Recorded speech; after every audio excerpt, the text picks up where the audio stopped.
The lyrics of the hymn, Let Us All Press On, admonish us to make an affirmative decision to pay no attention to what the wicked may say. And Lehi and the people who were with him, who were partaking of the fruit of the tree, provide a strong example of not paying attention to the mocking and scorn that so frequently come from the great and spacious building. The doctrine of Christ, written with the Spirit of the living God in fleshy tables of our hearts, increases our capacity to heed not the many distractions, taunts, and diversions in our fallen world. For example, faith focused in and on the Lord Jesus Christ fortifies us with spiritual strength. Faith in the Redeemer is a principle of action and of power. As we act in accordance with the truths of His gospel, we are blessed with the spiritual capacity to press forward through the challenges of mortality while focusing on the joys the Savior offers to us. Truly, if we do what's right, we have no need to fear, for the Lord, our helper, will ever be near. Hi, this is Ben Peterson from the Hope in Christ podcast, and thanks for listening to part 4 of our study of the Old Testament books Ezra and Nehemiah. We're going to look at a very powerful lesson today, and we're going to pull some parts from the book of Ezra and the time period when the Jews were trying to rebuild the temple in Jerusalem. And we'll also pull parts of our highlight from the life of Nehemiah, almost 100 years later. As we start this part of our study, allow me to introduce you to Nehemiah. Just as a reminder, in the book of Ezra, we learned that when the Jews were allowed to return to Jerusalem in 539 BC, not all of them returned. For some, life in Babylon had become very comfortable, and not everyone chose to leave. The first group that went back to Jerusalem consisted of only about 40 or 50,000 people. Nehemiah was a descendant of some of the Jews who had remained in Babylon. He is alive nearly 100 years after the first group of Jews returned to Jerusalem and have now rebuilt their temple. And to give you an idea of how the story of Esther fits into this picture, Nehemiah is in the same area Esther was in, but Nehemiah is there just a few decades after the story of Esther takes place. So the books of Ezra and Nehemiah are actually the end of the historical record of the Old Testament. Nehemiah was the cupbearer of the king of Persia. The cupbearer didn't just hold the king's cup. In those days, one of the most prevalent ways to attack a king was to poison his food. So the cupbearer's job was to taste the king's drink before serving it to him to make sure it wasn't poisoned. The role of a cupbearer became in many cases one of the most trusted positions in the royal court. Because he was willing to give up his life for the king felt he could trust his cupbearer. Nehemiah was a righteous man who was distraught about the state of Jerusalem and the Lord's people, though he had never been himself to the city of Jerusalem. One day, the Persian king noticed that Nehemiah looked very sad. This was seen as a poor reflection on the king, so the king asked Nehemiah why he was sad. Now we learn in Nehemiah chapter 1 that Nehemiah had been praying and even fasted during a period of 4 months that the Lord would help the Israelites turn back to Him and become the holy nation they were born to be. And now Nehemiah stood before the king who wanted to know why he was sad. Nehemiah responded, saying, "Why should not my countenance be sad, when the city, the place of my father's sepulchres, lieth waste, and the gates thereof are consumed with fire?"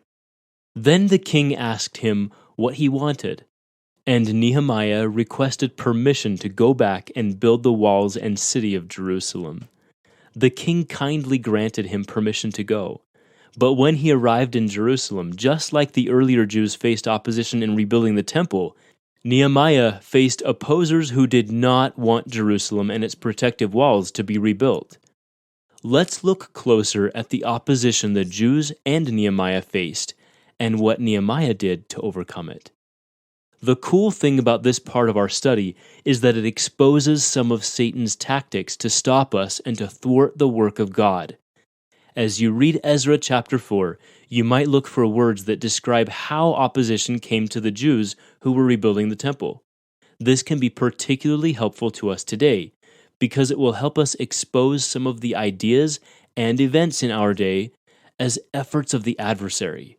And the more we can clearly recognize them for what they truly are, the more power we will have to withstand them and keep working. In verse 4 of Ezra chapter 4, it says that they weakened the hands of the people of Judah. You can almost hear Satan today asking the question, how can we weaken the youth? What can we expose them to, and what kind of culture can we create that will weaken their ability to understand who they are and the real reason they're on the earth? You can also imagine Satan asking, how can we weaken parents? How can we distract them from active and intentional parenting, leading, teaching, and guiding their children to spiritual safety? How can we weaken marriages? How can we weaken individuals' commitment to their covenants and thus limit their access to heavenly power?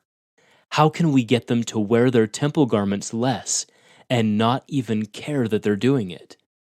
In these ways and so many others that we're sometimes blinded to, the adversary seeks to weaken our testimonies, weaken our hope, weaken our faith in Christ, weaken our desire to repent, and our ability to access His power and accomplish the great mission of our life.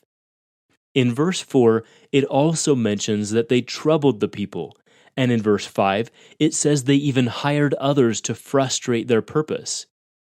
Today, with money and popular vote and social validation, Satan has bought many who will continue to work to frustrate the purposes of the Church of Jesus Christ.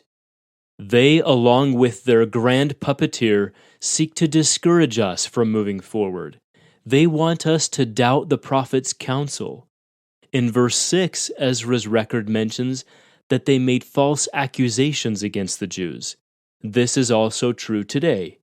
Lies and false rumors about Jesus Christ's church, His temples, His priesthood, and His holy laws abound in our societies.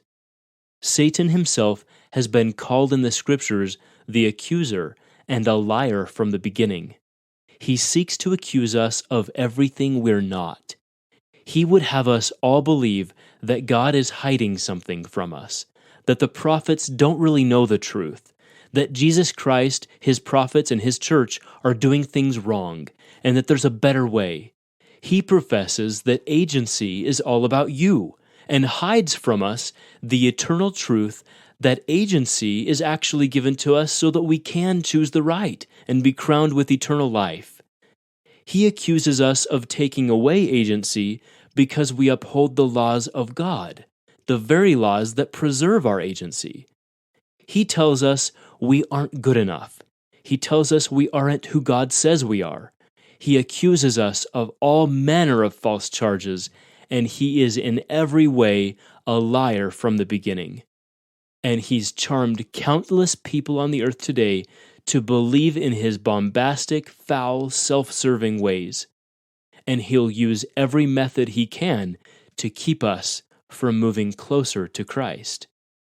In Nehemiah chapter 2, Nehemiah says that his opposers laughed him to scorn and mocked them for working to rebuild Jerusalem. And don't we see the same thing happening today? Satan's number one goal is to stop the work of God.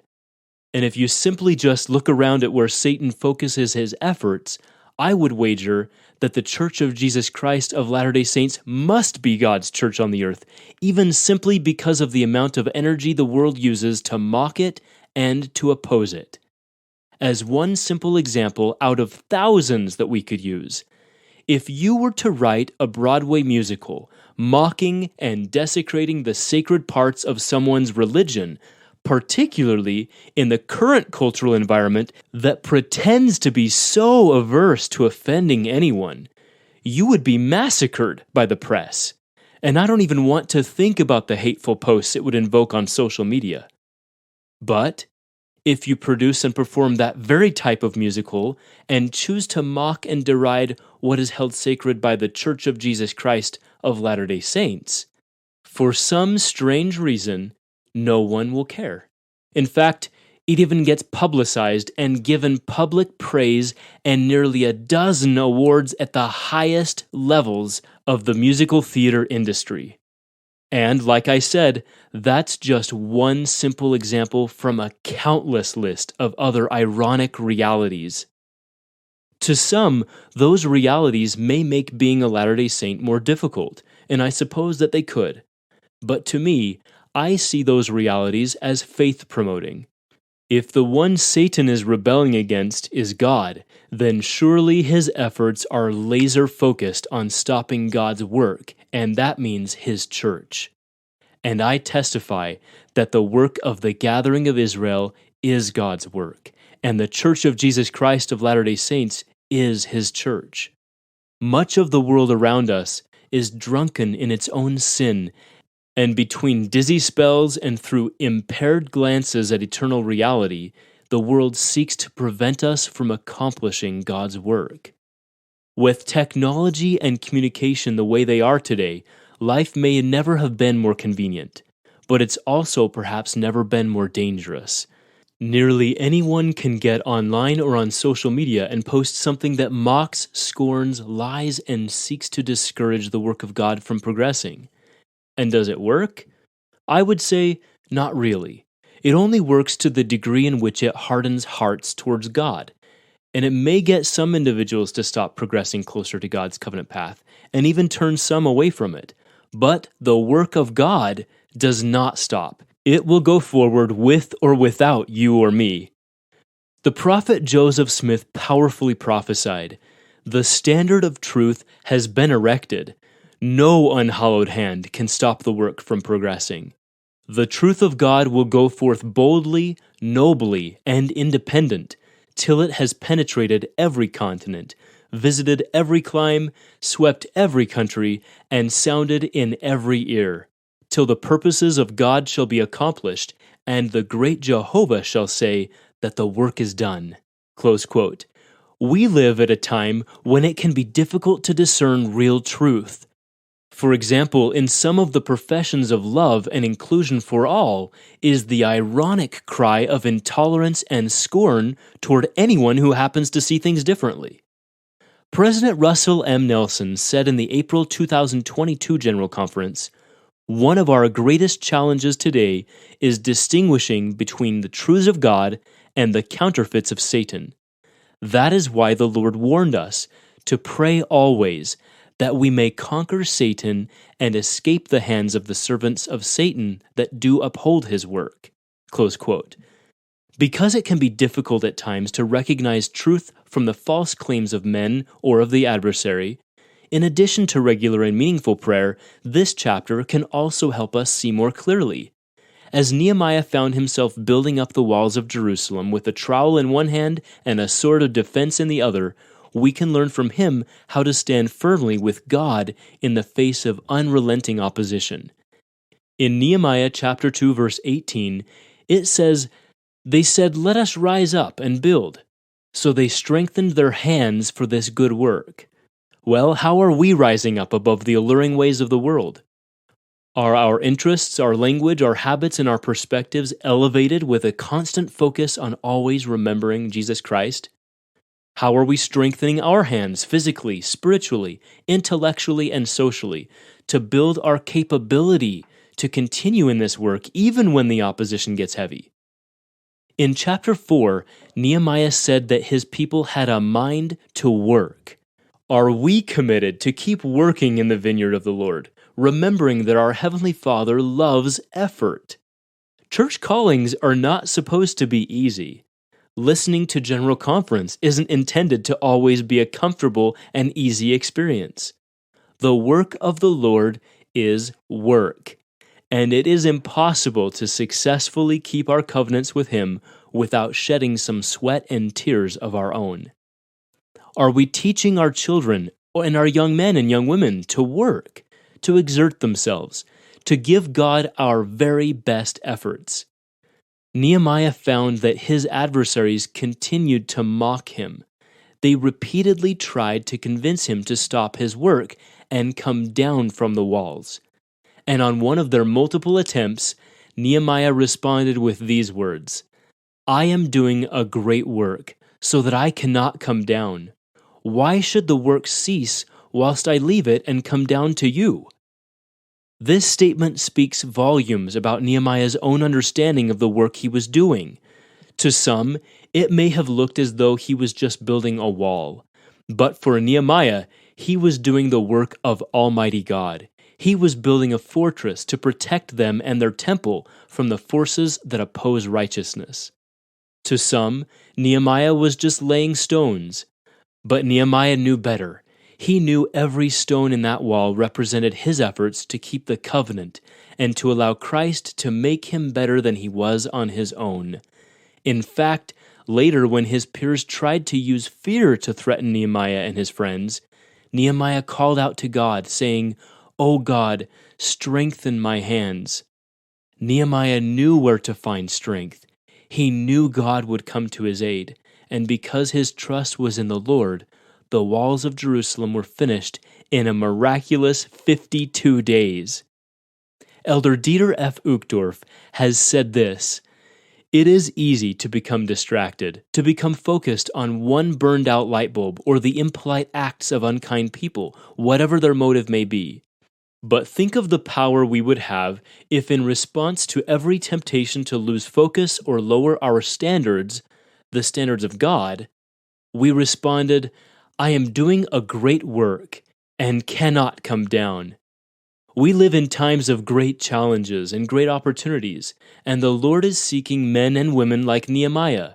He seeks to enlist unfaltering souls who diligently go about the work of building the kingdom of God, those who, when faced with opposition and temptation, say in their hearts, 'I am doing a great work and cannot come down.' When faced with trial and suffering, they respond, 'I am doing a great work and cannot come down.'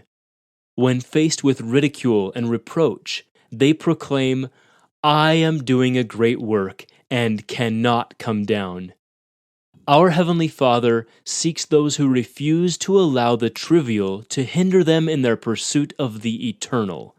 He seeks those who will not allow the attraction of ease or the traps of the adversary to distract them from the work He has given them to perform.